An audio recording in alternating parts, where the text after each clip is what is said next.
आता शिवसेना सांगते की 2017 पर्यंत कर्जमाफी दिली पाहिजे. तुम्ही आणा, तुम्ही 62, आम्ही 80-82, चला ठराव मंजूर करून टाकू. होऊन जाऊ दे.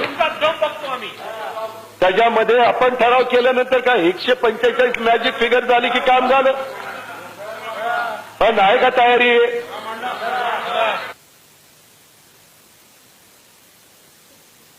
शासनाचे सर्व अधिकारी कर्मचारी, निमशासकीय संस्थांचे सर्व अधिकारी कर्मचारी, केंद्र अथवा राज्य शासन अनुदानित संस्थांचे सर्व अधिकारी कर्मचारी, चतुर्थ श्रेणी कर्मचारी वगळून सरकार म्हणून सुभाष देशमुख साहेब आपल्याला काही माहिती पाहिजे.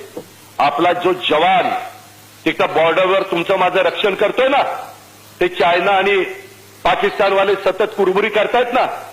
आम्ही माजी संरक्षण मंत्री पवार साहेबांना विचारलं, साहेब म्हणले अजित त्यांना चतुर्थ श्रेणीमध्ये धरलंच जात नाही, त्यांना तृतीय श्रेणीमध्ये धरलं जातं. त्यांना का नाही हो कर्जमाफी? कशा पद्धतीचं सरकार चाललंय? याचा कुठेतरी ताळमेळ आहे का नाही? तुम्ही मला उत्तर द्या की त्यांच्या काय जवानांची चूक आहे?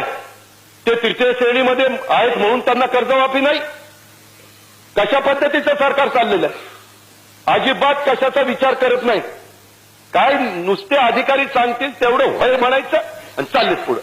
पुन्हा अधिकाऱ्यांनी सांगायचं नाही नाही, ही चौथं नाही आता 5वं GR काढा, ही सही करायची. कोंबडा काढला की GR निघाला. या पद्धतीचं सरकार नाही चालत सुभाष देशमुख.